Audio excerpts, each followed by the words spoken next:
வரும் இல்லையா? அதாவது சூரிய சந்திரன். இப்ப இடைப்பிங்களை நாடிகளின் வழியாக முறையே சந்திரகலை சூரியகலை என்று ஆகின்ற பிராணன், சந்திரகலை சூரியகலை என்று சொல்லப்படுகின்ற பிராணன், இது எப்பொழுதும் அதே போல இயங்கிக் கொண்டிருக்கிறது. அப்படி இயங்கிக் கொண்டிருக்கின்ற காரணத்தினால அது அந்த பெயரையே பெற்று நில்லாமல் அது தொடர்ந்து இயங்கிக் கொண்டிருக்கிறது. இது என்ன சொல்றாரு? ஊரும் உயிர் நடுவே உயிர் உக்கிரம் தேறி அறிமின் தெரிந்து தெளிந்தே என்று பேசுகிறார். இப்படி இடநாடியில் இயங்கி அதே போல வளநாடியில் இயங்கி இந்த மூச்சு காற்றானது இடநாடியில் இயங்குகின்ற போது சந்திரகலை என்றும் வளநாடியில் இயங்குகின்ற போது சூரியகலை என்றும் பெயர் பெற்று நிற்குது இல்லையா? அது மாறி நிகழ்கின்ற போது எப்படி நிகழும் சொன்னா, இது சூரியகலை தானே சந்திரகலையாக மாறும், சந்திரகலை சூரியகலையாக மாறும். இப்படி இந்த மாற்றத்திற்கு முடிவு இல்லை. இது என்னாக இயல்பாகவே அது நடந்து கொண்டிருக்கும் என்று சொல்லுகிறார். அதற்கடுத்து சொல்லுகிறார், இந்த நீர் ஊற்று போல முடிவின்றி சரவோட்டமாக ஓடுகின்ற இந்த பிராணன் இரண்டு நாடிகளின் வழியே ஓடாது, இரண்டு நாடிகளின் வழியே ஓடாது. எப்படி ஓடணும்?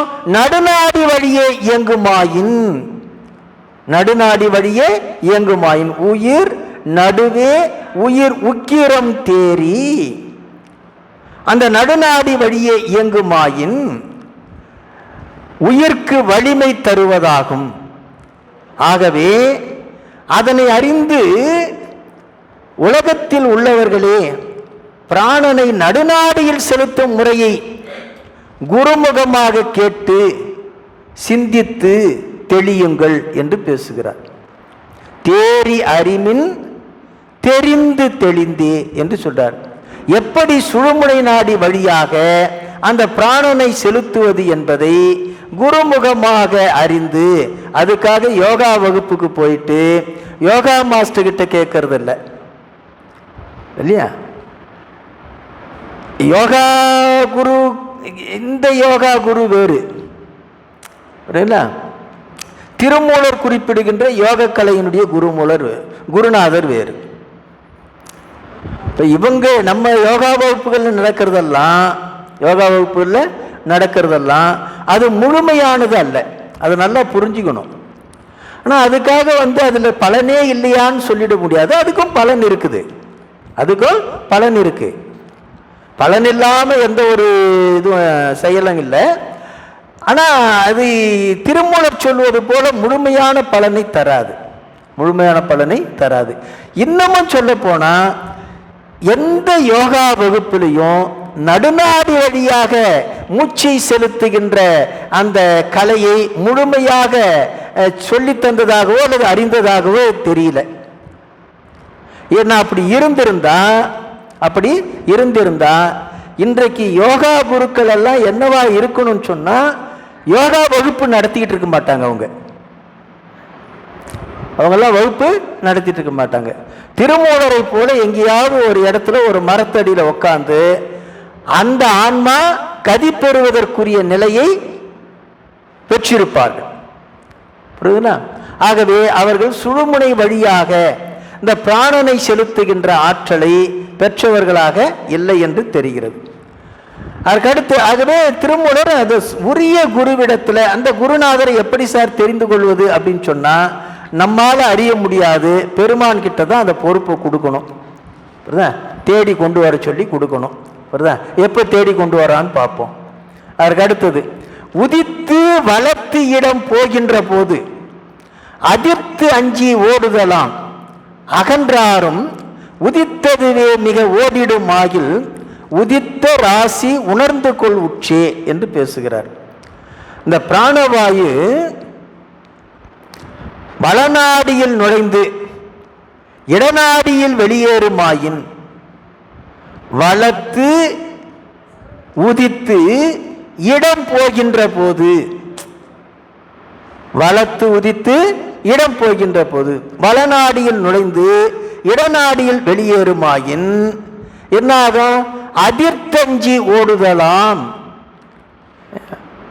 பிராணன் தன்னுடைய நிலை கலங்கி இயங்கும் என்று பேசுகிறார். தன்னுடைய நிலை கலங்கி இயங்கும். ஏன் அப்படின்னா, அந்த ஓட்டத்தில் பிராணன் தனது வலிமையை இழந்து நிற்கும், வலிமையை இழந்து நிற்கும் என்று சொல்கிறார். அப்போ கூடுமான வரையில் இப்போ நமக்கு இயல்பாகவே பெருமானுடைய அருளால் இடநாடி வழியாகத்தான் மூச்சு உள்ளே போய்கிட்டு இருக்குன்னு தெரியுது இல்லையா? பெரும்பளவு நமக்கு இடநாடி வழியாகத்தான் மூச்சு உள்ளே போகுது, வளநாடி வழியாகத்தான் வருது. எப்படி தெரிஞ்சுக்கலான்னு சொன்னால், யாருக்கு எந்த விதமான உடல் உபாதையும் இல்லாமல் பிரச்சனை இல்லாமல் இருக்கிறோம்னா அது சரியான சர ஓட்டத்தில் இருக்குன்னு அர்த்தம். சரியான சர ஓட்டத்தில் இருக்குன்னு அர்த்தம். எதுங்க? புரியல. வலது தான் அடைக்குது, அடைக்கிறது இல்லை, அதிகமாக அடைக்கிறது இல்லை. ஏன்னா உள்ளே போகிறதுக்காக இல்லையா? அப்படிதான் நீங்கள் சொல்ல வரீங்க. சரி, இல்லை இல்லை, பொதுவாக கூட சொல்கிறேன். அது இப்போ வலமூக்கு வழியாக வெளியேறணும் இல்லை, வெளியேறலனாலும் பிரச்சனை இல்லை, வெளியேறதுனாலும் பிரச்சனை. அப்போ இடமூக்கு வழியாகவும் வெளியேறக்கூடாது. புரியுதா? அப்போது உள்ளபடியே வலமூக்கு அடைச்சி இடநாடி வழியாகவும் வெளியேறாமல் சுடுமுனை நாடி வழியாக உள்ளே போச்சுன்னு சொன்னால் இந்த ஆன்மா என்ன ஆகுதுன்னு சொன்னால் முன்னேறுதுன்னு அர்த்தம் இல்லையா? ஏற்கனவே போன அதுக்கு முந்தின வகுப்பில் படிச்சிடும். மூலத்தை முக்காரமிட்டிருன்னு சொல்லுவார்.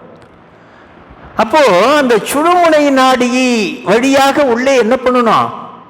இந்த பிராணவாயு செலுத்துறதுக்கு முற்படணும்.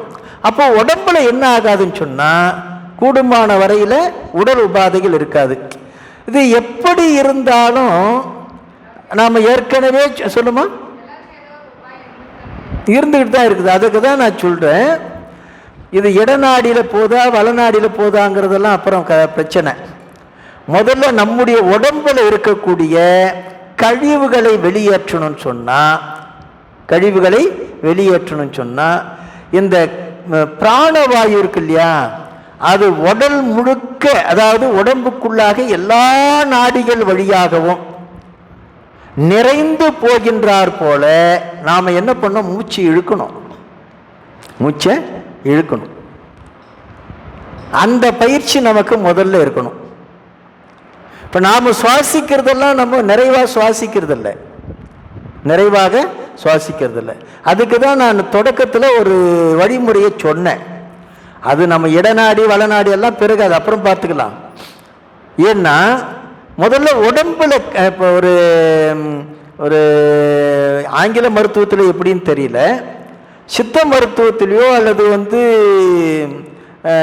ஆயுர்வேத மருத்துவமாக இருந்தாலும் சரி, இந்த பெரும்பாலும் சித்த மருத்துவத்தில் ஒரு மருந்து கொடுக்கறதுக்கு முன்னாடி என்ன பண்ணுவாங்கன்னு சொன்னால் முதல்ல பேதிக்கு கொடுத்து கழிவுகள்லாம் வெளியேற்றுவாங்க. அது நிலாவரை சூரணம், அது நிலாவரை சூரணமா ஏதோ ஒரு சூரணம், அதுக்கு நிறைய இருக்குது சூரணங்கள்.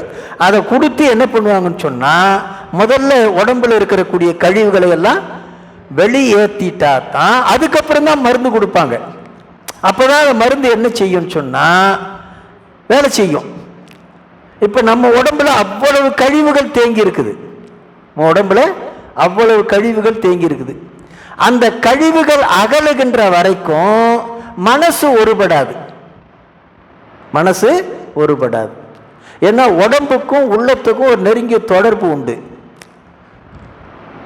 உள்ள ரொம்ப நொந்து போகின்ற போது உடல் நலம் குறைஞ்சு போயிடும், சீர்கெட்டு போயிடும். உடம்பு பாதிக்கின்ற போது உள்ளம் சீர்கெட்டு போயிடும் இல்லையா? இது மாதிரி ஒன்றோடு ஒன்று நெருங்கிய தொடர்புடையது. அதனால முதல்ல நாம் நமக்கு கண்ணுக்கு தெரிந்த உடம்பில் இருக்கக்கூடிய அழுக்குகளை கழிவுகளை வெளியேற்றுவோம். கண்ணுக்கு தெரியாத உள்ளத்தில் இருக்கக்கூடிய அழுக்கு அப்புறம் வெளியேற்றலாம். புரியல? ஆகவே கூடுமான வரையில் இந்த உடம்புல சில பேருக்கு இங்கே முட்டி வலிக்குது, இது வலிக்குது எல்லாம் சொல்கிறோம் இல்லையா? இதுக்கெல்லாம் என்ன காரணம்? அந்த இடத்துக்கு போக வேண்டிய காற்று, உயிர் காற்று முழுமையாக போய் சேர்றதில்லை. அதுக்காக தான்.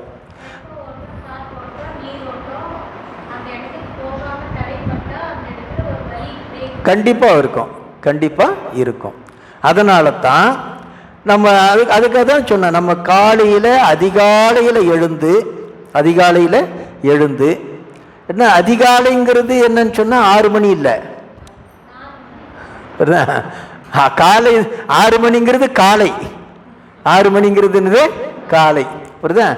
அதிகாலைங்கிறது என்னன்னு சொன்னால் 4 மணி இல்லையா? 4 மணியிலிருந்து 6 மணிக்குள்ள, 4 மணியிலிருந்து 6 மணிக்குள்ள கூடுமான வரையில் ஒரு 4:30-5 மணிக்காவது எழுந்து இல்லையா, நல்ல வசதி இருக்கிறவங்க காற்றோட்டமாக இருக்கக்கூடிய இடத்துக்கு போயிட்டு, மொட்டை மாடிக்கு போயிட்டு நல்ல மூச்சை வாங்கணும். நீங்கள் ஒரு வாரம் செஞ்சு பாருங்கன்னா, அதெல்லாம் அனுபவத்தில் தான் சொல்கிறேன், செய்து பார்த்த அனுபவத்தில் தான் சொல்கிறேன். முதல்ல கொஞ்சம் சிரமமாக இருக்கும்.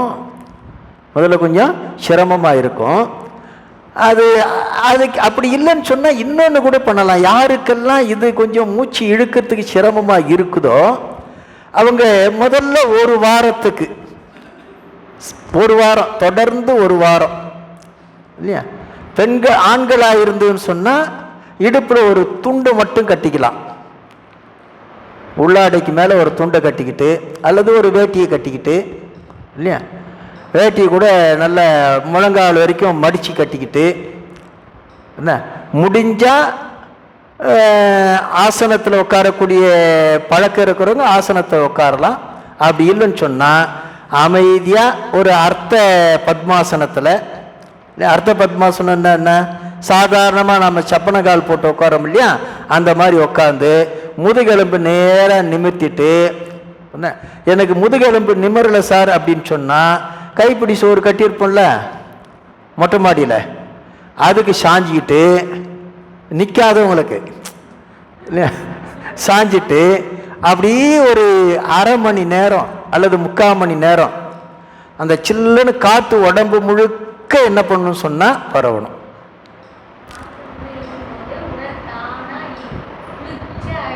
என்ன அதை மாதிரி உட்காருங்க.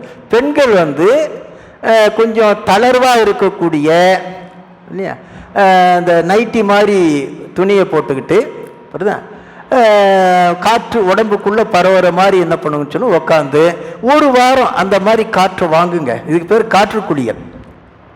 இது என்னது? காற்று குளியல். முதல்ல காற்றில் குளிப்போம் என்ன, அதுக்கப்புறம் குடிப்போம் இல்லையா. இந்த காற்று குளியல் முடிச்சுட்டு அதுக்கப்புறம் என்ன பண்ணுங்கன்னு சொன்னால் உட்கார்ந்த நிலையிலேயே கையை அப்படி வச்சுட்டு மூச்சு வாங்குங்க, மூச்சு இழுத்துங்க உட்கார்ந்த நிலையிலேயே முதுகெலும்பு நேராக. அப்போ கொஞ்சம் சிரமமாக இருக்கும் உட்கார்ந்த நிலையில் பண்ணுறதுக்கு. கொஞ்சம் கொஞ்சமாக பண்ணுங்க. அப்புறம் எழுந்து நின்று என்ன பண்ண, மூச்சு நல்லா இப்படி அப்படின்னா இந்த மார்பு அப்படி விரியணும். கை மட்டும் இங்கே இருக்கும், மார்பு மட்டும் என்னாகும் அப்படியே விரியும் மூச்சு உள்ளே வாங்கும்போது. எவ்வளவு முடியுமோ, உங்களால் முடியாத அளவுக்கெல்லாம் மூச்சு இழுக்கக்கூடாது, அது ரொம்ப தவறு. உடம்பு எந்த அளவுக்கு ஏற்றுக்கொள்ளுமோ அந்த அளவுக்கு முதல்ல பார்த்தீங்கன்னு சொன்னால் கொஞ்சம் தான் உங்களால் மூச்சு இழுக்க முடியும், பழக்கம் இல்லாது. அதுவே ஒரு வாரம் கழித்து தொடக்க நாளில் நீங்கள் எவ்வளவு மூச்சு இழுத்தீங்களோ அதை விட பல மடங்கு அதிகமாக இழுப்பீங்க. இந்த மாதிரி நீங்கள் பயிற்சி பண்ணிங்கன்னு சொன்னால் உங்கள் உடம்பில் இருக்கக்கூடிய எல்லா கழிவுகளும் வெளியேறிடும். எங்கேயும் மூட்டு வலி இருக்காது இல்லையா, அப்புறம் கழுத்து வலி இருக்காது, கழுத்துக்கு பட்டை போட தேவையில்லை, முட்டிக்கு பட்டை போட தேவையில்லை, அது பாட்டுக்கு தானாக இருக்கும். புரியுதுங்களா?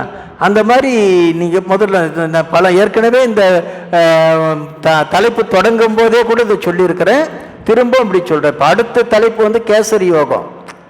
அது ரொம்ப கஷ்டமான ஒன்று கேசரி யோகம் இல்லையா. இருந்தாலும் என்ன கேசரி ஆசனத்தையும் நம்ம பார்த்துருக்கிறோம் இல்லையா. அந்த ஆசனத்தில் இருந்து யோகம் பண்ணுறது தான் கேசரி யோகம்.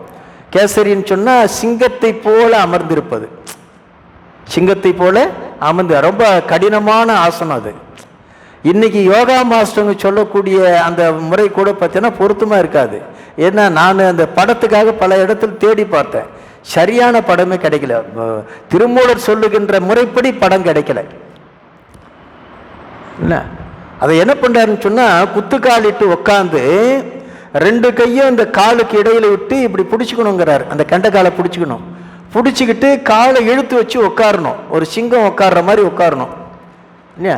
அப்போ என்ன பண்ணுன்னு சொன்னால், விதைப்பை அந்த இதில் பின்னங்காலில் நிற்கணும், அப்படி இழுத்து உட்காரணுங்கிறார். யார்? திருமூலர் பாட்டிலே அப்படி சொல்கிறார். அது ரொம்ப கடினமாக இருக்குது. ஆனால் இப்போ யோகா பண்ணக்கூடியவங்கெல்லாம் கேசரி யோகம் பார்த்தீங்கன்னு சொன்னால், இப்படி வச்சுட்டு நாக்கு கீழே அப்படி அப்படி தொங்க விட்டுற மாதிரி ஒரு போச்சர் காமிச்சிடுறாங்க. அது அந்த மாதிரி போச்சரு திருமூலர் சொல்லலை. அந்த ஆசனத்தில் இருந்து பண்ணக்கூடிய யோகம் தான் எதுன்னா கேசரி யோகம். ரொம்ப கடினமானது. இந்த யோகத்திலேயே கேசரி யோகம், அதுக்கு அடுத்து பரியங்க யோகம். பரியங்க யோகம் ரொம்ப முக்கியமானது. இது பல பேருக்கு தூக்கம் ஏன் வரலன்னு சொன்னால், அதெல்லாம் புரிஞ்சுக்காதனால தான் தூக்கம் வரல. நீங்கள் முதல்ல இந்த காற்று உள்வாங்கக்கூடிய இந்த பயிற்சியை மட்டும் நீங்கள் பண்ணீங்கன்னு சொன்னாலே உடம்பு ரொம்ப ஆரோக்கியமாக இருக்கும். உடம்பு ரொம்ப ஆரோக்கியமாக இருக்கும். இதில் ஏற்கனவே நம்ம உடல் நலத்தில் பாதிக்கப்பட்டிருப்போம். பிபி இருக்கும், சுகர் இருக்கும், ஜாயிண்ட் பெயின் இருக்கும், அதுக்கப்புறம் இந்த ஆஸ்மா பிரச்சனைகள் இருக்கும், இதெல்லாம் இருக்கும் இல்லையா. அவங்கெல்லாம் எடுப்பிலேயே இந்த பயிற்சியை ரொம்ப வேகமாகவோ அதிகமாகவோ பண்ணக்கூடாது. என்ன, உடம்பு இன்னும் அதுக்கு பக்குவப்படலை. உடம்பு பக்குவப்படலை. கொஞ்சம் கொஞ்சமாக பக்குவப்பட்டுருச்சுன்னு சொன்னால் அந்த உடம்புல எதுவுமே இருக்காது. இது வரைக்கும் பிபி இருந்திருக்கலாம், சுகர் இருந்திருக்கலாம் இல்லையா, தானாக போய்ட்டு எதுவும் இருக்காது. நாங்களாம் தைரியமாக அதை சொல்லிக்கிட்டு இருக்கிறதுக்கு அதான் காரணம். பல பேர்கிட்ட சவால் விட்டு இருக்கிறோம். இல்லை, எங்கள் ஐயா சொல்லுவார், எனக்கெல்லாம் வரவே வராதுன்னுவார். இன்ன வரைக்கும் அவர் வரதான் இல்லை. இல்லை, காரணம் என்னன்னு சொன்னால், அந்த முறையாக உள்ள நமக்கு எவ்வளவு இயற்கையான சக்தி உள்ள வேண்டுமோ அதெல்லாம் தானாக வந்துடும். அதுக்காக தான். அதே போல் இந்த மூச்சு பயிற்சியில் மட்டும் இல்லாமல், காற்று உள்வாங்கிறதுல மட்டும் இல்லாமல், உள்ளே போகின்ற உணவு நல்ல ஆற்றல் மிக்க உணவாக இருக்கணும். அதே நேரத்தில் இயற்கை உணவாக இருக்கணும். அதுக்காக சமைக்கவே வேண்டான்னு சொல்லலை, சமைக்கலாம். இதை குறைச்சி அதை அதிகப்படுத்திக்கணும். அந்த உணவு முறைகளில் இந்த ஆஃப் பாயில்டு ஃபுட்டுன்னு சொல்லுவாங்க. ஆஃப் பாயில்டுனா அரைவேக்காடுன்னு எடுத்துக்கூடாது. இப்போ உதாரணத்துக்கு சப்பாத்தி சாப்பிட்றோன்னு வச்சுங்க. இப்போ சப்பாத்தி சுட்டாச்சு, அது பாயில்டு இல்லையா. அதுக்கு குருமாலாம் வச்சுக்கக்கூடாது. நல்ல மசாலாலாம் போட்டு அரைச்சி காரஞ்சாரமெல்லாம் வச்சுக்கக்கூடாது. அதுக்கு என்ன பண்ணலான்னு சொன்னால், இந்த கேரட்டு பீட்ரூட்டு இந்த மாதிரி எல்லாம் துருவிட்டு, அப்படிதான் வெங்காயம் தக்காளி எல்லாம் நறுக்கி அது இதெல்லாம் பண்ணக்கூடாது. அப்படியே துருவலாக்கிட்டு அதில் என்ன பண்ணுன்னு சொன்னால், எலுமிச்சை சாரும் மிளகு பொடியும் போடுக்கணும்.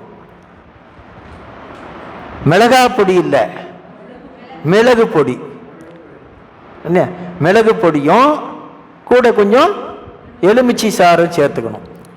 என்ன, இது புளிப்புக்கு சுவைக்கும், அது கார சுவைக்கும்.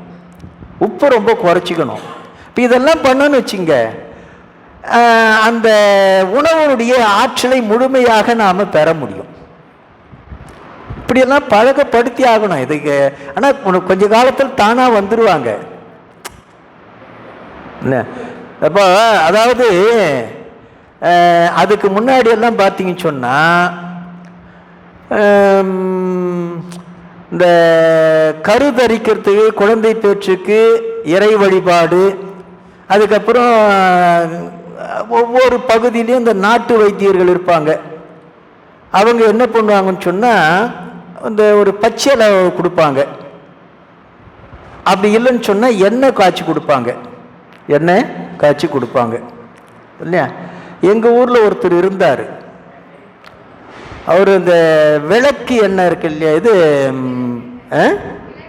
விளக்கெண்ணெயில் ஆமணக்கு எண்ணெயில் என்ன பண்ணுவார்னு சொன்னால் அந்த சோற்று கற்றாழை இருக்கு இல்லையா, அந்த சோற்று கற்றாழையும் இன்னொரு 2-3 நாட்டு மருந்து வகையை சேர்த்து அதை சிறுந்தீயில் மண் சட்டியில் காய்ச்சி அது எண்ணெயாக வச்சு கொடுப்பாரு.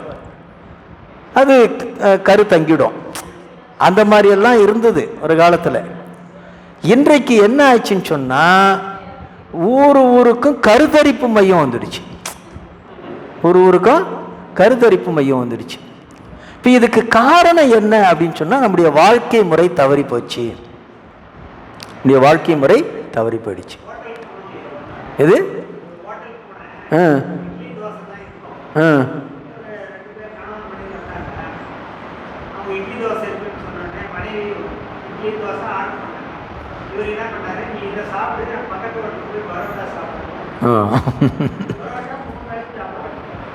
இல்லை, அது இப்போ தெரியாது. இந்த செரிமான உறுப்புகள் எல்லாம் கொஞ்சம் கொஞ்சமாக செயல் இழக்கிற நேரத்தில் அவருடைய சிரமம் தெரியும். அதுக்கு அது கண்டிப்பாக வராது. அது ஒரு பக்கம். இவருக்கு செரிமானமே ஆகாது அது ஃபஸ்ட்டு முதல்ல, இல்லைங்களா? இப்போ இது எல்லாம் நம்முடைய, ஆனால் எல்லாரும் நாம் உடம்பு நல்லா இருக்கணும், ஆரோக்கியமாக இருக்கணும், எந்த நோயும் இருக்கக்கூடாது, எல்லாம் விரும்புகிறோம். ஆனால் அதன்படி நடந்துக்கிறோமான்றது தான் பிரச்சனை. அதன்படி நடந்துக்கிறோமாங்கிறது தான் பிரச்சனை. எல்லாம் யாருமே நமக்கு நோய் வரணும்னு சொல்லி எல்லாம் யாரும் விரும்ப மாட்டோம். நல்லா இருக்கணும் தான் விரும்புகிறோம். ஆனால் அந்த முறையை பின்பற்றுவது தான் ரொம்ப கடினமாக இருக்கிறது. அதை பண்ணணும்னு வச்சுங்க சரியா போயிடும். அதே மாதிரி உடம்புல இருக்கிற அழுக்கு நீங்க என்னத்தான் சோப்பு போட்டு குளிச்சிங்கன்னாலும் நீங்க நடைமுறையிலே பார்க்கலாம். வெளிப்படையா நம்ம சோப்பு போட்டு குளிப்போம், குளிச்சுட்டு தேய்ச்சோம்னா அழுக்கு வரும் இல்லையா? அப்ப சோப்பு என்ன பண்ணுச்சுங்க? ஒன்றும் பண்ணலன்னு தானே தெரியுது. இதையே நீங்க என்ன பண்ணுங்க சொன்னா, அதுக்காக தான் சொல்ல, குறைஞ்சது மாதத்திற்கு ஒரு முறையாவது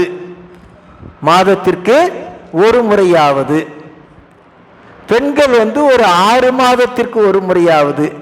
ஏன் அப்படின்னு சொன்னா காரணம் சொல்றேன். ஆண்கள் மாதத்திற்கு ஒரு முறையாவது என்ன நல்ல களிமண்ணை போட்டு குழைச்சி சந்தன மாதிரி உடம்பெல்லாம் பூசிட்டு என்ன நல்லா அதை காய விட்டுடணும். களிமண் நல்லா காஞ்சிடும், பக்கா பெயர்ந்து விழும். அதுக்கப்புறம் நீங்க என்ன பண்ணணும்னு சொன்னா, நல்ல கிணத்துலையோ ஆற்றுலையோ குளத்துலையோ இல்லை பம்ப் செட்டு ஓடுற இடத்துல போர் ஓடுற இடத்துலையோ போயிட்டு நல்ல தண்ணி, பச்சை தண்ணியை தான் முண்டு ஊற்றி நல்லா தேய்ங்க. நீங்கள் சோப்பு போட்டிங்கன்னா உடம்புல அழுக்கு இருக்கும். இதை தேய்ச்சி எடுத்து பாருங்க, உடம்பு தெளிவாக இருக்கும்.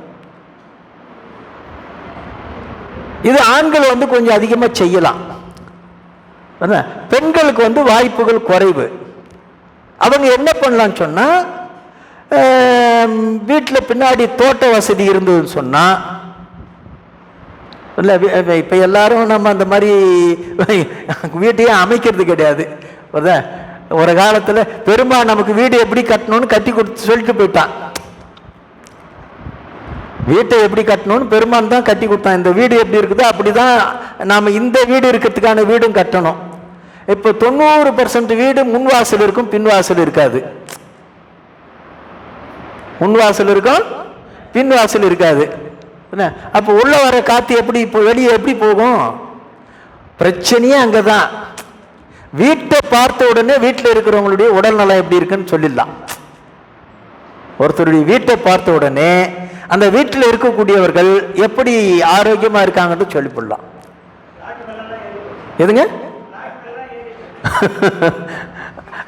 இப்போ இது எதுக்கு சொல்லணும்னா, கூடுமான வரையில் பெண்கள் வந்து அந்த மாதிரி வீட்டு தோட்டம் இருக்கிற வசதி இருந்துன்னு சொன்னா, அல்லது அந்த காலத்தில் வீட்டுக்கு பின்னாடி அந்த பாத்ரூம் கட்டி வச்சிருப்பாங்க, கைப்பிடி சோறு மாதிரி கட்டியிருப்பாங்க இல்லையா, அந்த மாதிரி வசதி இருந்துன்னு சொன்னால் வீட்டில் ஆளுங்க இருக்கும்போது இல்லையா, ஒருத்தர் வெளியில் யாராவது இருப்பாங்க, ஒரு 1/4 மணி நேரம் 1/2 மணி நேரம் இந்த உடம்பு முழுக்க இந்த இதை பூசிட்டு களிமண்ணை பூசிட்டு நீங்கள் குளியல் எடுக்கணும். இதை எடுத்து பாருங்கள், ஒரு 6 மாதத்துக்கு ஒரு முறை எடுத்து பாருங்களேன். இது நான் இவ்வளோ தெளிவாக சொல்கிறதுக்கு காரணம் என்ன சொன்னால், அடியே நான் அது மாதிரி எடுக்கிறேன்.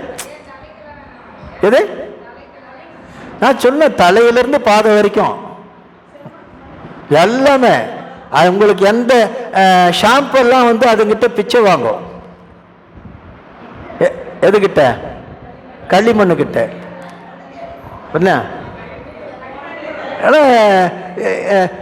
உங்க முப்பாட்டி காலத்தில் எதை வச்சு குளிச்சாங்க சொல்லுங்க? முப்பாட்டி காலத்தில் புத்து மண்ணு இல்லைன்னா களிமண்ணு, புற்று மண்ணு களிமண்ணு. சோப்பெல்லாம் கிடையாது, உடம்புக்கு போறதுக்கு சோப்பெல்லாம் கிடையாது. அரப்பு தூளுன்னு வச்சிருந்தாங்க. என்னது? அரப்பு பொடி. அது என்ன தெரியுமா? இழுப்பு புண்ணாக்கு. என்ன புண்ணாக்கு? இழுப்பை செக்காடி, மரச்செக்கில் இழுப்பை கொட்டை போட்டு செக்காடி இல்லையா, எண்ணெயோ 2த்துக்கும் பயன்படுத்துவாங்க, விளக்குக்கும் பயன்படுத்துவாங்க, சமையலுக்கும் பயன்படுத்துவாங்க இழுப்பை எண்ணெயை இல்லையா. இழுப்பு எண்ணெயில் ஒரு பச்சையில இருக்க நல்ல கடாயில் ஊற்றிட்டு எண்ணெயை ஊற்றிட்டு அந்த பச்சையிலையை போட்டு எடுத்துட்டாங்கன்னு சொன்னால் அந்த எண்ணெய் வந்து சமையலுக்கு பக்குவமாயிடும். புரியுங்களா? அவ்வளோ டேஸ்டாகவும் இருக்கும். அது இழுப்பு எண்ணெயில் அதிரசம் செஞ்சு நான் சாப்பிட்ருக்கேன். அவ்வளோ டேஸ்டாக இருக்கும். புரியுதா? இப்போ அதே போல் அந்த புண்ணாக்கு நல்லா அரைச்சி, அதுதான் உடம்பு தேய்க்கிறதுக்கு. இதெல்லாம் அதை நாம் சொல்லுவோங்கெல்லாம் அநாகரிகமாக இருந்த காலம்னு சொல்லி. ஆனால் அவங்கத்தான் 90-95 வயசு வரைக்கும் கூட ஒரு பல்லும் விழாமல், கண்ணாடின்னா என்னன்னு தெரியாமல் அப்படி வாழ்ந்துட்டு போனாங்க. இப்போ நாம் எல்லா நாகரிகத்தோடு இருக்கிறோம், ஆனால் நமக்கு இதெல்லாம் தேவைப்படுது. புரியுதுங்களா? அதான் இயற்கையோடு இயந்த வாழ்க்கைங்கிறது. அதனால் நம்ம இந்த 2 குறைந்தபட்சம் மண் குளியலும் காற்று குளியலும், மண் குளியலும் காற்று குளியலும். இப்போ நீர் குளியலுங்கிறது நாம் தினந்தோறும் பண்ணிக்கிட்டு இருக்கிறோம், ஆனால் அது நீர் குளியல் அல்ல. அதுக்கு பேர் நீர் குளியல் அல்ல. உடம்பை கழுவிட்டு இருக்கிறோம், அவ்வளோதான். உடம்பை கழுவிட்டு இருக்கிறோம். நீர் குளியல்னா எப்படின்னு சொன்னால், திருவெம்பாவையில் மணிவாசகர் எப்படி பாடியிருக்கிறாரோ அப்படி குடைந்து, என்னது புக்கு முகேரன. எங்கே போய் புக்கு முகேரன குடையிறது? குடைந்து குடைந்து நீராடி அப்படியெல்லாம் பண்ணணும். அதான் குளியல் உள்ளபடியே இல்லைங்களா? அப்படி இல்லைன்னாலும் குறைந்தபட்சம் வீட்டிலேயே நாம் என்ன செய்யணும்னு சொன்னால், தண்ணீரில் குளிக்கணும். தண்ணீரில் குளிக்கணும். அதுதான் இப்போ முடிய மாட்டேங்குது. இப்போ இது இந்த இந்த அதனால நாம் வந்து இந்த 2 குளியலாவது நாம் பின்பற்றணும்னு சொன்னால் உடம்பு ஓரளவுக்கு ஆரோக்கியமாக இருக்கும். என்ன? காற்று குளியலையும் மண் குளியலையும் எடுத்து பாருங்க. உடம்புல வந்து எவ்வளவு நோயெல்லாம் வரவே வராது. நோயெல்லாம் வரவே வராது. ஆரோக்கியமாக இருக்கலாம். என்ன? சரி, இப்போ பாட்டுக்கு வருவோம். எங்கெங்கேயோ போயிட்டோம். எத்தனை மணி வரைக்கும் சொல்லியிருக்காங்க? 3:15, 4 மணியா? சரி, முடிச்சிடலாம். இப்போ உதித்து வளர்த்து உதித்து இடம் போகின்ற போது அதிர்த்து அஞ்சி ஓடுதலாம் அகன்றாரும் உதித்ததுவே மிக ஓடிடும் ஆகில் உதித்த ராசி உணர்ந்து கொள் உற்றே என்று பேசுகிறார். என்ன? முடிஞ்சிட்டா? இல்லையே, 6 5 தான் பார்த்துக்கிட்டு இருக்கோம். 5 தான் பார்த்துக்கிட்டு இருக்கோம். பிராணவாயு வளநாடியுள் நுழைந்து, அங்கதான் நாம அந்த அதுதான் காற்று குளியலுக்கு போயிட்டோம், அங்கதான் இல்லையா? சரி, இப்போ வளநாடியுள் நுழைந்து இடநாடியில் வெளியேறுமாயின் இப்போ என்ன ஆகும்? அது இந்த பிராணவாயு நிலை கலங்கி ஓடுகின்ற நிலையாக இருக்கும். அப்போ அந்த பிராணன் தன்னுடைய வலிமை இழந்து நிற்கும், ஆற்றல் இழந்து நிற்கும். அப்போ இடநாடியால் நுழைந்து வளநாடியால் வெளியேறுமாயின் அது எப்படி இருக்கும்னு இயற்கையான முறையாக இருக்கும் என்று சொல்றார். இப்போ இந்த முறையில் மூச்சு காற்று சர ஓட்டம் நடந்தால் அது ஆரோக்கியமாக இயல்பான ஒரு மூச்சாக இருக்கும் என்று பேசுகிறார். அதற்கு அடுத்தது இங்கே உதித்த ராசி அப்படிங்கிறதுனா 12 ராசி இல்லை, ராசின்னா இயல்புன்னு அர்த்தம். ராசின்னா என்னது? இயல்பு. ராசி ஆயிட்டான்ப்பா அப்படின்னு சொல்றாங்கல்ல, 2 பேரும் இயல்பாயிட்டாங்க, அந்த பொருள் தான். நடுவில் இல்லாமல் இடம்பலம் ஓடி அடுகின்ற வாயுவை அந்தணன் கூடி இடுகின்றவாறு சென்றின் பணி சேர முடிகின்ற தீபத்தின் முன் உண்டு என்றானே என்று பேசுகிறார். இப்போ நடுவில் இல்லாமல் இடம்பலம் ஓடி அடுகின்ற வாயுவை அந்தணன் கூடி, இங்க அந்தணங்கிறது யாருன்னு சொன்னா ஆன்மா. அந்தணன்னா யாரு? ஆன்மா, யோகி. இப்போ சுழுமுனையில் நில்லாமல், நடுவு நில்லாமல் சுழுமுனையில் நில்லாமல் இடம்பலம் ஓடி மற்ற 2 வழிகளிலும் ஓடி, இடநாடி வழியாகவோ வளநாடி வழியாக ஓடி அடுகின்ற வாயுவை, வீணா போகின்ற இந்த பிராணவாயுவை, அதாவது வாழ்நாளை தேய்க்கின்ற இந்த பிராணவாயுவை அந்தணன் கூடி, இந்த யோகியானவன் தன் வசமாக்கி கொள்ளுகின்ற வழியிலே சென்று இடுகின்றவாறு சென்று, வசமாக்கி கொள்ளுகின்ற வழியிலே சென்று, ஆறுன்னா வழின்னு அர்த்தம் இல்லையா, தன் வசமாக்கி சொல்லுகின்ற வழியிலே சென்று, அதனால முடிகின்ற தீபத்தின் முன்னுண்டு என்றானி, அந்த குண்டலினி ஆற்றல் இருக்கு இல்லையா, அந்த சக்தியை உணர்ந்த பின் அந்த உணர்வு வாயிலாக அணைகின்ற விளக்கு போல மிக ஒளிவிடுகின்ற திரோதான சக்தியை அனுபவமாக காண்பான் என்று சொல்றார். அதை ஏன் அணைகின்ற விளக்கு அப்படின்னு சொல்லி ஓமையை சொல்றாங்கன்னு சொன்னா, அதை அணைபோது பிரகாசமா எரியும், அணைகின்ற போது பிரகாசமா எரியும்.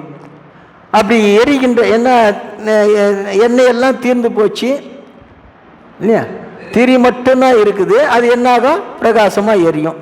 அப்படி எரிகின்ற மாதிரி அந்த நிலையில இந்த யோகி யாரை காண்பான் அப்படின்னு சொன்னா, திரோதான சக்தியை, திரோதான சக்தியை காண்பான். அப்போ திரோதான சக்தியை காணுகின்ற பக்குவம் வந்துடுச்சுன்னு சொன்னா அடுத்தடுத்த நிலைக்கு அந்த ஆன்மா போகும். அதெல்லாம் முதல்ல திரோதான சக்தி சொல்றார். இது சக்தி நிபாதத்திற்கு ஒரு வாயில், அவ்வளவுதான். சக்தி நிபாதத்திற்கு வாயில்.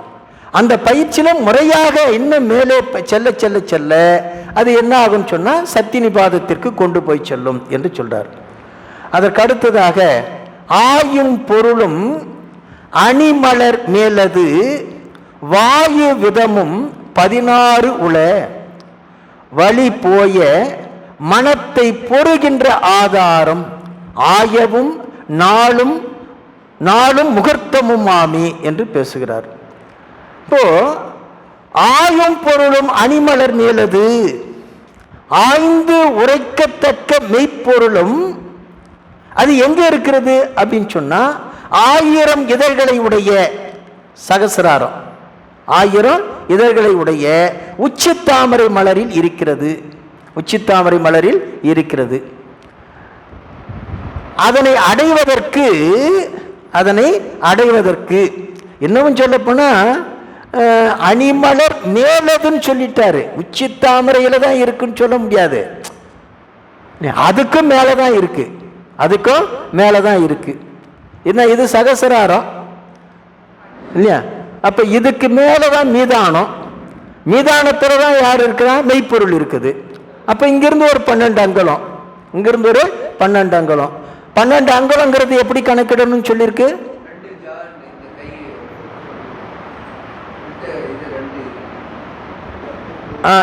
இந்த இது சொல்றீங்க இல்லையா?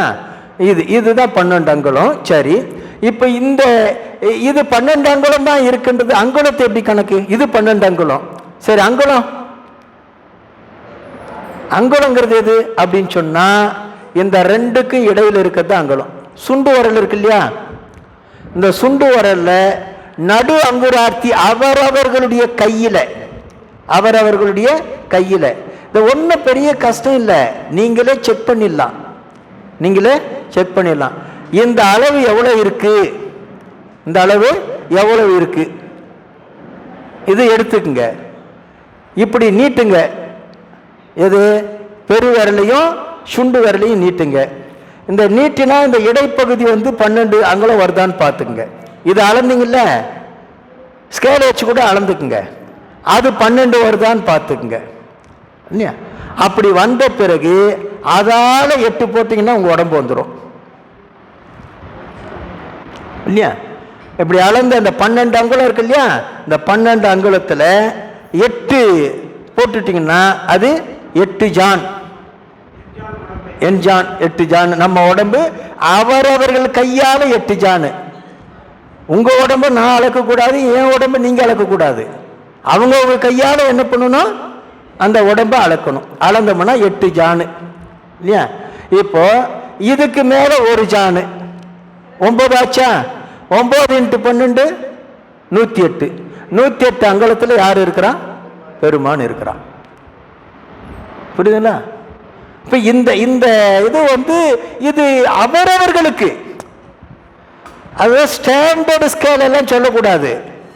ஸ்டாண்டர்ட் ஸ்கேல்ன்றது இதுதான். அவங்களுக்கு ஸ்டாண்டர்ட் ஸ்கேல் அது. எல்லாருக்கும் பொதுவான ஸ்டாண்டர்ட் ஸ்கேலுங்கிறது நம்ம கடையில் விற்கிற ஸ்கேலு. அதுவும் இதுவும் பொருத்தமாகாது. ரெண்டுத்துக்கும் வித்தியாசம் வரும். புரியுதுங்களா? சரி, ஒரு குள்ளமாக இருக்கிறவங்களும் அவங்க கையால் 8 ஜானு தான். உயரமாக இருந்தாலும் அவங்க கையால் 8 ஜானு தான். அதை தான் அவை பெருமாட்டி சொன்னா, எறும்பும் தன் கையால் எஞ்சான். எறும்பு கூட அது கையால அளந்து பார்த்துச்சுன்னு சொன்னா அது உடம்பு 8 ஜான் தான் இருக்கும். புரியுதுங்களா? நாம கேள்வி எல்லாம் கேட்கக்கூடாது. எறும்புக்கு கை எங்க இருக்குது, அது எப்படி அளந்து பார்க்கலாம் கேட்கக்கூடாது. புரியுதுல? என்ன பாட்டி சொல்றா? எறும்பும் தன் கையால் எஞ்சான். அது அளந்து ஆனால் அதுவும் அது கையால 8 ஜான் தான் இருக்கும் இல்லையா? ஆகவே ஆயும் பொருளும் அணிமலர் மேலது. இந்த சகசிராரத்திற்கு மேலாகத்தான் யார் இருக்கிறான்? மெய்ப்பொருள் இருக்கிறது. மெய்ப்பொருள், அதுவும் ஆயும் பொருளுங்கிறாரு. ஆய்ந்து உணரத்தக்க மெய்ப்பொருள். ஆய்ந்து உணரத்தக்க மெய்ப்பொருள். ஏன்னா நாம எல்லா பொருளையும் ஆய்ந்து அறிவதில்லை. அதனால எது பொருள்னே தெரியாம பழகிட்டு இருக்கிறோம். அந்த மெய்ப்பொருள் அப்படி எளிதில் அறிந்து கொள்ளுகின்ற பொருள் அல்ல. அதனால தான் பல இடங்கள்ல சொல்றாரு, ஆய்ந்து ஓர்ந்து உணரும், ஆய்ந்து உணரும், தேர்ந்து தெளியும் அப்படின்னு சொல்லுவதற்கு காரணம் என்ன சொன்னா, அந்த மெய்ப்பொருளை எல்லாம் அவ்வளவு எளிதாக நாம் என்ன பண்ணிட முடியாதுன்னு சொன்னா இனம் கண்டுவிட முடியாது. அதனாலதான் அவன் சிந்தனைக்கு அறிய செல்வமாக இருக்கின்றான் இல்லையா? மனத்திற்கும் வாக்குக்கும் அப்பாற்பட்டவனாக இருக்கின்றான் என்றெல்லாம் நம்முடைய அருளாளர்கள் சொல்லி சென்றிருக்கிறது. காரணம் என்ன சொன்னா, அவ்வளவு எளிதில் அவனை பெற்றுவிட முடியாது. அதுக்காக பெறவே முடியாதுன்னு விட்டுடவும் கூடாது. சரி, ஆய்ந்து உணரத்தக்க அந்த மெய்ப்பொருள் 1000 இதழ்களை உடைய சகசிராரத்திற்கு மேலாக இருக்கக்கூடியது. வாயு விதமும் 16 உல என்று சொல்றார். அதனை அடைவதற்குரிய பிராணாயாமம் இருக்கிறது. அதுவும் பூரகம் முதலாக உள்ளது. 16 உல இல்லையா? 16 அங்குலம் எது எடுப்போம்? பூரகம் தானே. 16 64 32 இதான ரேஷியோ, கணக்கு தானே இல்லையா? அப்போ அதை அறிகின்ற விதமும் 16 உல என்று சொல்றார். அப்போ எப்படி முதல்ல பிராணாயாமத்தில் பூரகம் அது முதலாக உள்ளது. அதுக்கடுத்தது வழி போய மனத்தை பொறுகின்ற ஆதாரம். அந்த பிராணாயாமத்தால் ஓட்டம் நீங்கிய, ஓட்டம் என்ன, சர ஓட்டம் நீங்கிய மனத்தை தாங்குகின்ற ஆதாரம், ஆதார சக்கரங்களும் தன்னுள்ளே உள்ளன. ஆயவும் நாலு முகூர்த்தமும் ஆமி என்று பேசுகிறார். இப்படி ஆதார நிராகார யோகங்களால் மெய்ப்பொருளை காணுகின்ற முயற்சி, பயிற்சி, இதுவே அந்த யோகிக்கு முகூர்த்தம், நாள், ஆயுள் எல்லாமுமாக நிற்பது அதுதான் என்று சொல்றார். அவனுடைய முழு சிந்தனையும் எதில் இருக்குன்னு சொன்னா மெய்ப்பொருளை காண்பதிலேயே முழு சிந்தனையை கொண்டவனாக அந்த யோகி இருப்பான் என்று சொல்றார். ஆகவே அந்த யோகிக்கு இந்த முகூர்த்தம், நாள் இதெல்லாம் என்னன்னு சொன்னா கால அளவு. இதெல்லாமே என்னது, கால அளவு. எல்லா காலங்களிலும் அவனுடைய சிந்தனை முழுக்க எதில் இருக்குன்னு சொன்னா மெய்ப்பொருளோடு அதை உணர்ந்து அடைகின்ற நிலையிலேயே இருக்கும். அப்படிப்பட்ட நிலையில் இருக்கக்கூடிய அந்த யோகி யோகத்திற்குரிய உடம்பை வாய்க்க பெற்றவர். அதனை செய்யாமல் பொழுதுபோக்குவது குற்றம் என்று சொல்றார். அப்போ யோகத்திற்கு சரவோட்டம் ரொம்ப முக்கியம் இல்லையா? அந்த சரவோட்டத்தை நாம் அறிந்து அந்த அடிப்படையில் நாம் யோக முயற்சி செய்ய வேண்டும் என்று சொல்லுகிறார். அதற்கு அடுத்ததாக வார சூலம். இதெல்லாம் ஒரு இடைச்செருகளாக இருக்குமோன்றது தான் தோணுது இல்லையா? ஏன்னா நாலாம் தந்திரத்தில் நிறைய இடைச்செருகள் இருக்கு. சக்கர தந்திரத்தில் பார்த்தீங்கன்னு சொன்னால் இது இடைச்செருகளான்னு அறிவதற்கே முடியாத அளவுக்கு இடைச்செருகள் இருக்கு. இப்போ ஓரளவுக்கு அருணை வடிவேலு முதலியார் பாடலை மிகைப்பாடல் எல்லாம் நீக்கி 3000 பாடலை அடையாளம் கண்டு எழுதுறாரு, விளக்கம் எழுதுறாரு. ஆனால் அவரே என்ன சொல்றாருன்னு சொன்னா இந்த 3000 பாடல்ல எத்தனை போலி பாடல்னு சொல்ல முடியலங்கிறார். இடைச்செருகள் எத்தனைன்னு சொல்ல முடியலங்கிறார். ஏன்னா அந்த அளவுக்கு இடைச்செருகள் திருமந்திரத்தில் இருக்கு. இந்த கருத்தை வைத்து பார்க்கின்ற போது அப்படி தோன்றுகிறது. இந்த வாரசூலம் அப்படின்னு சொன்னா சிவபெருமான் தன்னுடைய சூழப்படையை ஒவ்வொரு கிழமையிலையும் ஒவ்வொரு திசையிலையும் நாட்டி நிற்பான். அந்த சூழம் நாட்டப்பட்ட திசையில அன்றைக்கு பயணப்படக்கூடாது என்ற ஒரு கருத்து. அதுதான் வாரசூலம். நம்ம கேலண்டர்ல எல்லாம் போட்டிருப்பாங்க, வாரசூலம் போட்டிருப்பாங்க. ஓ, அது இதானான்னு கேட்குறீங்களா?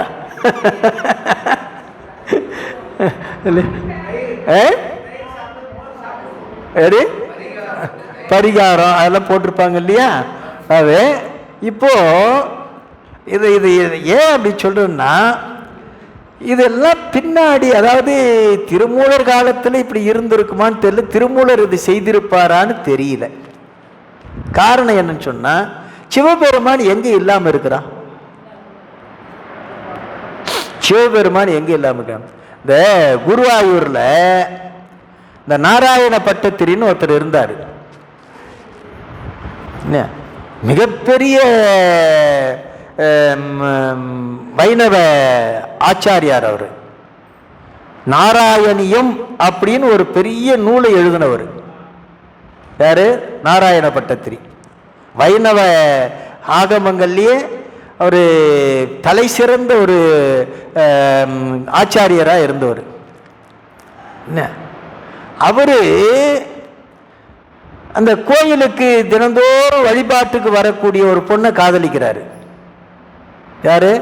நாராயண பட்டத்திரி. இவருக்கு கல்யாணம் ஆகலை, கண்ணனை வழிபாடு செய்யக்கூடிய பட்டராக இருக்கிறாரு.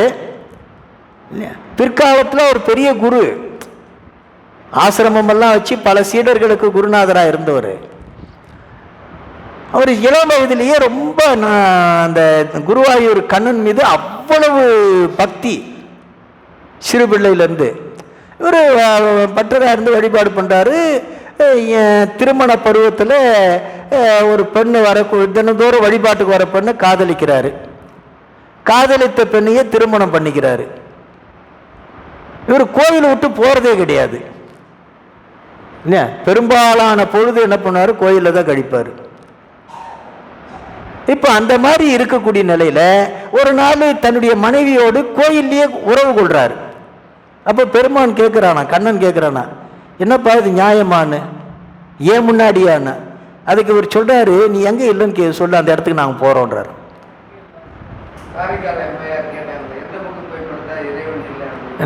எங்கே நீங்கள் இல்லைன்னு சொல்லு, அங்கே நாங்கள் 2 பேரும் அங்கே போய் தங்கிக்கிறோம் அப்படின்னு சொன்னேன். இந்த கருத்து எதுக்கு சொல்ல வரேன்னு சொன்னால், எல்லா இடத்திலும் நீக்கமரம் நிறைந்திருக்கக்கூடியவன் யாரு? பெருமான். இல்லையா? அவனுக்கு ஏது திசை? அவனுக்கு நமக்கு தான் திசை. அவனுக்கு 8 திசை தானாய், 8 திசை தானாய் அப்படின்னு சொல்லி நம்முடைய திருமுறையிலே சொல்லுது இல்லையா? அப்போ எல்லா திசைகளுமே அவனா தான் இருக்கிறான். அப்படி இருக்கும்போது அவன் எங்கே இல்லை? எங்க பாட்டு முருப ரத்தன செட்டியார் சொன்னது போல இல்லையா, அவன் இல்லாத இடம் எங்க இருக்குது? ஆகவே இந்த செய்தி ஒரு 2 பாட்டில் இந்த வார சூலத்தை பற்றி இதில் திருமந்திரத்தில் எழுதியிருக்கு. அது என்ன வார சூலம் அப்படின்னா என்ன விளக்கம்னா அதான் விளக்கம். சிவபெருமான் ஒவ்வொரு கிழமையிலும் ஒரு திசையில் சூலத்தை நாட்டுவான். அந்த திசை நோக்கி நாம் பயணப்படக்கூடாது. அப்படி பயணம் செய்தால் அது தீங்கு விளைவிக்கும். ஆனால் இன்னொன்று என்னன்னு சொன்னால், நல்ல வேலை அருணை ஐயா பரிகாரத்தை சொல்லலை. பரிகாரத்தை சொல்லியிருந்தாக்க இவரும் சாதாரண ஒரு ஜோதிடர் ஆகிட்டு இருப்பார் இல்லையா? ஆகவே அது எல்லாருக்கும் இது பொதுவானது என்றாலும் யோகிகளுக்கு இது ரொம்ப முக்கியமானது. அந்த திசை நோக்கி யோகம் பண்ணக்கூடாது அப்படிங்கிற மாதிரி இவங்க குறிப்பிடுறாங்க. ஆனால் அதெல்லாம் பொருத்தமா இல்லை, எல்லாம் பொருத்தமா இல்லை. நம்ம பாட்டுக்கு வருவோம். வாரத்தில் சூலம் வரும் வழி கூறுங்கால், நீரொத்த திங்கள் சனி கிழக்கே ஆகும், பாரொத்த சேய் புதன் உத்தரம், பானு நாள் நேரொத்த வெள்ளி குடக்காக நிற்குமே என்று பேசுகிறார். இப்போ இந்த சூலம், சிவபெருமானுடைய சூலம் மாறி மாறி வருகின்ற திசைகளை சொல்லும் இடத்து எந்தெந்த திசையில என்னன்னைக்கு சூலம் நிற்கும் அப்படின்னு சொன்னா, திங்களும் சனியுமாகிய கிழமைகளில் கிழக்கு,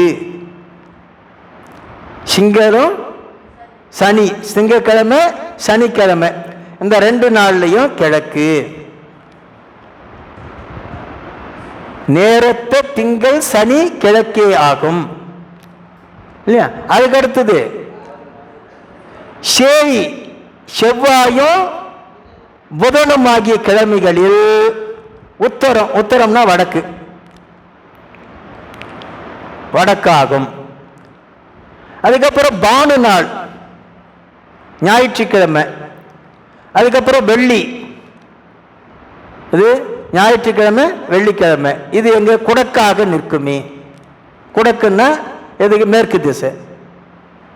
குடக்கு திசைன்னா மேற்கு திசை. ஆக திங்கள் சனி கிழமையில கிழக்கு, செவ்வாய் புதன்ல வடக்கு, ஞாயிறு வெள்ளியில மேற்கு. இப்போ எத்தனை நாள் போச்சு?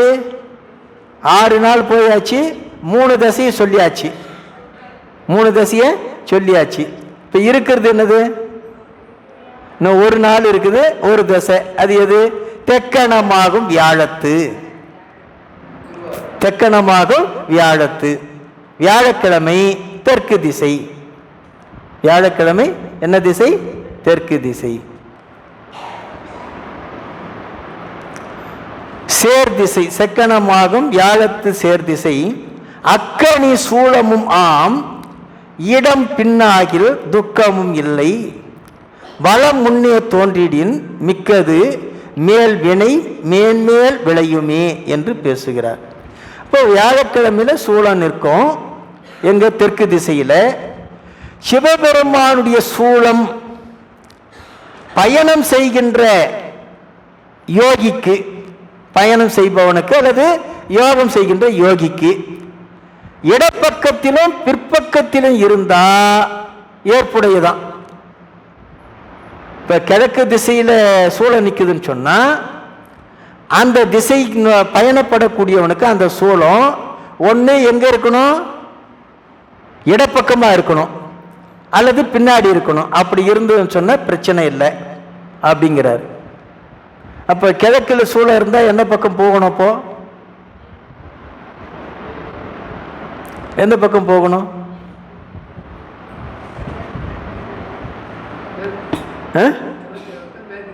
மேற்கு திசை. மேற்கு திசையில போகணும். ஏன்னா பின்னாடி இருந்தா பிரச்சனை இல்லை, இடப்பக்கம் இருந்தாலும் பிரச்சனை இல்லை. அப்ப என்னென்ன திசை போகலாம்? தெற்கு நோக்கி போகலாம். தெற்கு நோக்கி போகலாமா? ஏன்னா கிழக்குல சூளம் இருந்தா நமக்கு இடப்பக்கம் தான் இது இருக்குது, சூளம் இருக்குது. அப்ப தெற்கு நோக்கியும் போகலாம், எதை நோக்கியும் போகலாம், மேற்கு நோக்கியும் போகலாம். ஆனா வடக்கு நோக்கி போக முடியாது. ஏன் வடக்கு நோக்கி போக முடியாது அப்படின்னு சொன்னா வலப்பக்கம் வந்துடுது. சூளம் என்னவாகும்? வலப்பக்கம் வரும். அப்போ வடக்கு நோக்கி போக முடியாது இல்லையா? அப்படி கணக்கு அப்படின்னு இவர் சொல்றாரு. இந்த பாட்டுல சொல்லுது, நமக்கு எல்லா பக்கமும் எல்லா நாளும் ஏற்புடையதே. புரியுதுண்ணா? ஆமா, அதை தான் சொல்றேனே, நமக்கு திசையும் கிடையாது நாளும் கிடையாது. புரியுதுங்களா? புரியல.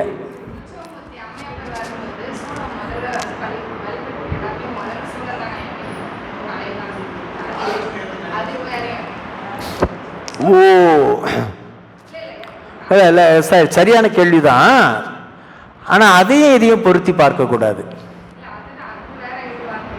எது? அது வேற இது வேற, இது வேற இது வேற. அது என்ன காரணத்துல என்ன முறையில் நம்ம அவங்க அந்த சடங்கு செய்கிறாங்கன்னு தெரியல. ஆனா சூளம், இந்த சூளத்துக்கும் அந்த சாமி உற்சவத்துக்கு முன்னாடி சூளம் போய் வருவதற்கும் சம்பந்தம் இல்லை. அது சம்பந்தம் இல்லை. இல்லை, ஒருவேளை பெருமாளுடைய படைக்கலம் முன்னாடி போகிற மாதிரி நினைச்சி அவங்க பண்றாங்களான்னு தெரியாது. அதுக்கு காரணம் கேட்ட பெரும்பாலும் காரணமும் சொல்ல மாட்டாங்க. அதுதான், அதேதான், அது காரணம் தான் தான் சொல்றேன், காரணமும் சொல்ல மாட்டாங்க. அதனால அவங்களை கேட்டாலும் தெரியாது. நாம் யோகிச்சுக்கலாம், பெருமானுடைய படைக்கலம் முன்னாடி போகிற மாதிரி நாம் ஒன்று நினச்சிக்கலாமே தவிர அது என்ன காரணத்தினால தொடங்கினாங்கன்னு தெரியாது. ஆனால் அதுக்கும் இதுக்கும் தொடர்பு இல்லை. அந்த வார சூலத்துக்கும் அந்த சூலம் போய் வரத்துக்கும் தொடர்பு இல்லை. சரி, அடுத்தது வளம் முன்னே தோன்றிடின் மிக்கது. வலப்பக்கமாகவோ அல்லது முன்பக்கமாகவோ சூலம் இருந்தால் அது நமக்கு என்ன ஆகும் சொன்னா துன்பத்தை, தீங்கை விளைவிக்கும் என்று சொல்ற, தீங்கு விளைவிக்கும், மேன்மேல் விளையுமே என்று சொல்றார். அப்போ வார சூலத்தை நம்பக்கூடியவர்கள் பரிகாரம் எல்லாம் எதுக்குமே பரிகாரம் கிடையாது. நல்லா தெளிவா புரிஞ்சுக்கணும். ஜோதிடத்தில் சொல்லுகின்ற பரிகாரம் எல்லாம் அதை ஏற்றி நடந்து எனக்கு பிரச்சனை இல்லைன்னு எந்த முடிவுக்கும் வந்துடக்கூடாது. நம்ம கிராமத்தில் ஒரு பழமொழி சொல்லுவாங்க, கடபாறையை விழுங்கிட்டு சுக்கு கஷாயம் குடிச்ச மாதிரி.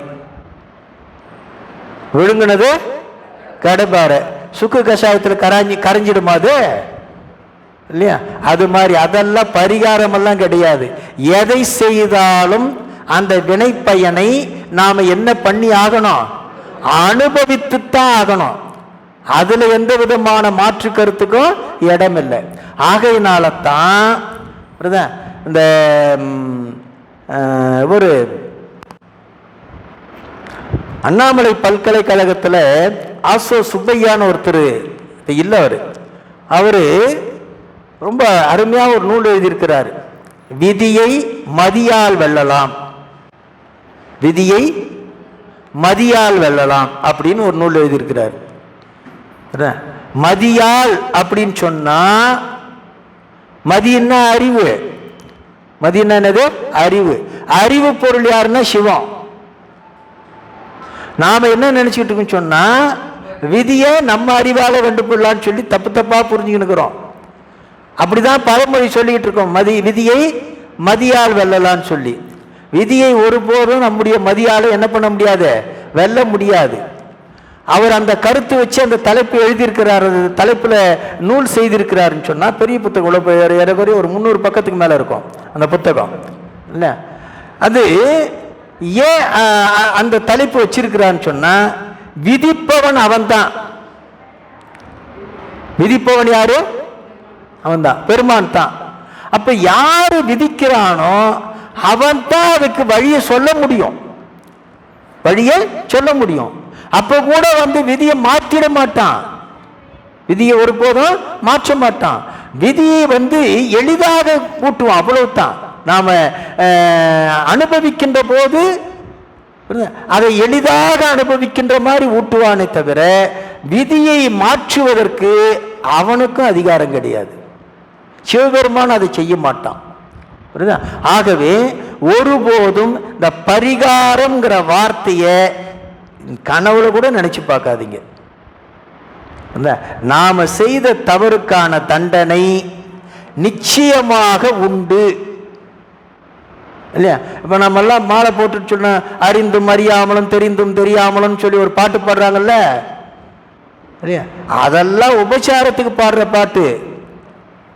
ஒருபோதும் ஐயப்பனும் மன்னிக்க மாட்டான், அதுக்கு ஐயப்பன் மன்னிச்சாலும் அதுக்கு மேல இருக்கிறவன் மன்னிக்க மாட்டான். புரியுதுங்களா? ஆகையினால இது எப்ப தெரியுமா, அப்படி ஒரு மன்னிப்பு கேட்டுட்டு அதுக்கப்புறம் பண்ணாம இருக்கணும். நாம தான் பண்ணிக்கிட்டே இருக்கிறோமே. பிழை அதெல்லாம் பொறுக்கிறது எதுக்கு பொறுக்கிறோம், எதுக்கு பாடுறோம் அப்படின்னு சொன்னா இனிமேலாவது அந்த புத்தியை நல்ல புத்தியை கொடுக்க சொல்லிதான். ஊட்டக்கூடிய தண்டனையை உன்னையே சார்ந்திருக்கிறேன் அப்படின்னு சொல்லி எளிதாக அனுபவிக்க செய்யறதுக்கு தான். அதை விட்டுட்டு ஒரு நாளும் பிழை பொறுத்தல் பாடிட்டு பிழை செய்துக்கினே இருந்தா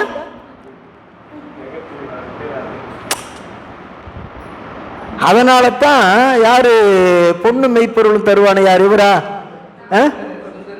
சுந்தரர். அவர் என்ன சொல்றாரு? பிழையெல்லாம் பொறுப்பானை தவிர பணிப்பானை,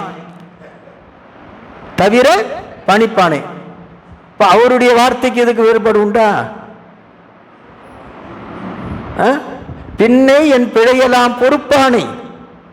அதுக்கப்புறம் என்ன சொல்லிட்டாரு? பிழையை பொறுத்துட்டான், நான் இனிமேல் என்ன பண்ணணும், பிழை செய்யாம இருக்கணும்ல. பிழையெல்லாம் தவிர பணிப்பானை. இப்ப ரெண்டு வேணும் இல்ல. அப்ப பிழை பொறுக்கிற பாட்டு கல்லா பிழையும் கருதா எல்லாம் பாடிவிட்டு எல்லா பிழையும் பொறுத்தருள்வாய் அப்படின்னு சொல்லிட்டு சாய்பா பொறுத்துட்டான். இதுக்கு மேல செய்யாம இருக்கணும் இல்ல. நீ அடுத்த நாள் அந்த பாட்டு பாடுறன்னா என்ன அர்த்தம்? உன் மேலேயே நம்பிக்கை இல்லை. நேத்தோட நாம பாடிட்டோம், நேத்தே பாடிட்டோம், அதனால நம்ம பிழையெல்லாம் பொறுத்துட்டான் அப்படின்னு சொன்ன இன்னைக்கு நாம பிழையை செய்யல, இப்ப இன்னைக்கு பாட வேண்டிய அவசியம் இல்லையே. இப்ப இன்னைக்கும் பாடுறோம்னா என்ன அர்த்தம்? நாம பிழை செய்து கொண்டே இருக்கிறோம்.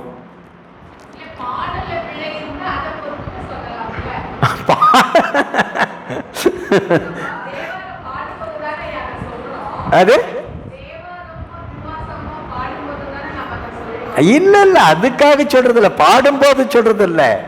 அந்த பாட்டே நம்முடைய பிழையை பொறுக்கிறதுக்கான பாட்டு தான் அது. தேவாரம் பாடினத்துல அல்லது வழிபாடு செய்ததுல ஏதாவது பிழை இருந்தா பொறுத்து கொண்டதுக்காக மட்டும் பாடின பாட்டு இல்லை. எல்லாத்துக்கும் பாடுறது தான் அது. பிழை பொறுத்தல்னே போறதுக்கு அந்த பாட்டு. அப்படின்னா அது பாடுறது தப்புன்னு நான் சொல்லல. ஆனா என்ன பண்ணணும்?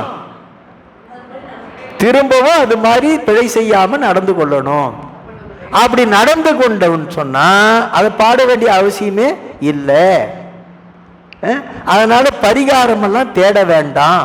பரிகாரமெல்லாம் இப்போ இந்த பரிகாரம் ஒன்றை கூட ஏற்றுக்கொள்ளலாம் ஒரு வகையில். எந்த பரிகாரம்?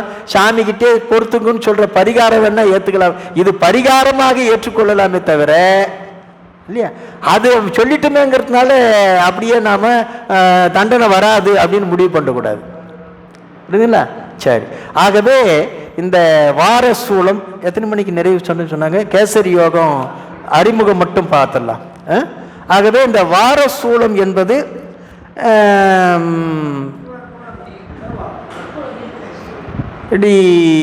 வாரத்தில் எந்தெந்த நாளைக்கு எந்தெந்த திசையில் பயணப்படணும் அப்படிங்கிற கணக்கை வச்சு சொல்லப்பட்டது. ஆகவே பஞ்சாங்கத்திலேயோ கேலண்டர்லேயோ இருக்கக்கூடிய இந்த செய்திகளெல்லாம் திருமந்திர நூல் அடிப்படையில் வச்சு தான் அவங்க போட்டிருப்பாங்க. நீங்கள் இதை நீங்கள் ஒப்பிட்டு பார்த்தீங்கன்னு சொன்னால் இன்றைக்கி வீட்டுக்கு போய் கேலண்டரை பார்த்துட்டு இன்றைக்கி என்ன கிழமை? ஞாயிற்றுக்கிழமை. ஞாயிற்றுக்கிழமை என்ன இருக்கணும்? இல்லை, என்ன திசையில் சூழல் இருக்கணும்? கிழக்கு திசை. கிழக்கில் உத்தரம், வடக்கா? இன்னைக்கு என்ன இருக்கணும்? மேற்கு திசையில் இருக்கணும். ஞாயிறு வெள்ளி மேற்கு திசை. கேலண்டரில் சரியா இருக்கான்னு செக் பண்ணிக்கோங்க. சரி. அடுத்தது கேசரி யோகம். என்ன யோகம்? கேசரி யோகம். கேசரி அப்படிங்கிறது என்னன்னு சொன்னா சிங்கம். சிங்கத்துக்கு இன்னொரு பெயர் கேசரி இல்லையா? அந்த சிங்கத்தை போன்று நாம் ஆசனத்தை பற்றி பேசுகின்ற போது இதை பற்றி பேசணும் இல்லையா? இந்த பொருள் கொள்ளுகின்ற நிலையில கூட பார்த்தீங்கன்னு சொன்னால் தமிழ் இலக்கணத்தில் சிங்க நோக்கு, அரிமா நோக்கு அப்படின்னு ஒரு பொருள்கோள் உண்டு. அரிமா நோக்குன்னு ஒரு பொருள்கோள் உண்டு. அது என்ன அப்படின்னு சொன்னால், அது அரிமா நோக்குங்கிறது விற்பூட்டு பொருள்கோள் இருக்கு இல்லையா, அதுதான் அரிமா நோக்கு. விற்பூட்டு பொருள்கோள். இந்த கடைசி சொல்லு காலையில் நாம் பார்த்தோம் பார்த்தியா, நெருநல் உளனொருவன் இன்றில்லை என்னும் பெருமை உடைத்து இவ்வுலகு அப்படின்னு பார்த்தோம் இல்லையா காலையில். நெருநல் உளனொருவன் இன்றில்லை என்னும் பெருமை உடைத்து இவ்வுலகு. இது விற்பூட்டு பொருள் கொள்ள வேண்டிய பாட்டு.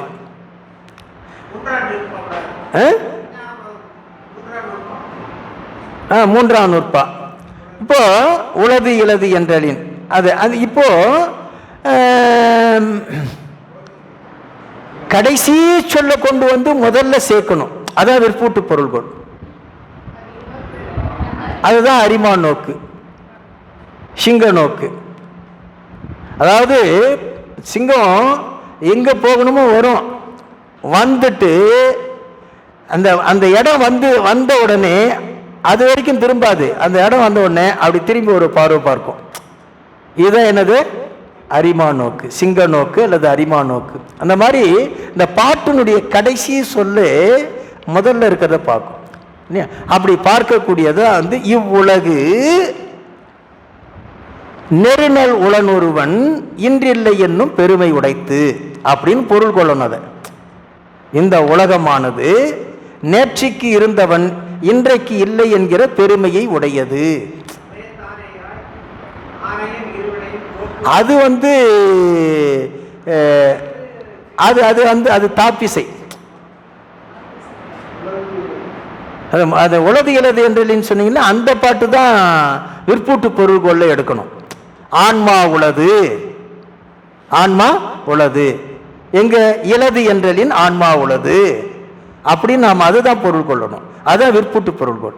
சரி, இப்போ நாம் சித்தாந்த பாடத்துக்கு போக வேண்டாம், அது வேற மாதிரி ஆயிடும். சரி, இப்போ சரியை, கிரியை, யோகம், ஞானம் என்று சொல்லுகிறோம் இல்லையா? அதுல இந்த நான்குல யோகத்தை தனியா ஒரு தந்திரமாக வைத்து, இந்த யோக தந்திரத்தில் இந்த செய்திகளை எல்லாம் திருமூலர் சொல்லிக்கிட்டு இருக்காரு. அப்படி சொல்லுகின்ற போது யோகத்துக்கான உறுப்புகளை சொல்றாரு. இது அட்டாங்க யோகம் சொல்லி நாம தொடக்கத்தில் பார்த்தோம் இல்லையா? யோகத்திற்கான உறுப்பு என்னென்ன ஞாபகம் இருக்குதா? இயமம், நியமம், ஆசனம், பிராணாயாமம், அப்புறம் பிரத்யாகாரம், தாரணை, தாரணை, அதுக்கப்புறம் சமாதி. எல்லாம் எப்போ சார் ஒரு வருஷ தொடக்கத்தில் பார்த்தது? தியானம், சமாதி, இதெல்லாம் எப்போ பார்த்தது? என்ன பண்ணுறது, நமக்கு கொஞ்சம் நஞ்சமான வேலையா இருக்குது எல்லாத்தையும் ஞாபகத்தில் வச்சுக்கிறதுக்கு. எங்க வைத்தியநாதன் ஐயா அடிக்கடி சொல்லுவார், இது நினைவு இருக்கா அவங்களுக்கு அப்படின்னு கேட்பாரு. இல்லை நினைவில் இல்லைங்க ஐயா அப்படின்னு. அதுக்கு அவர் சொல்லுவார், எங்க ஐயா சொல்லுவார், ஒரு முறை ஒரு செய்தியை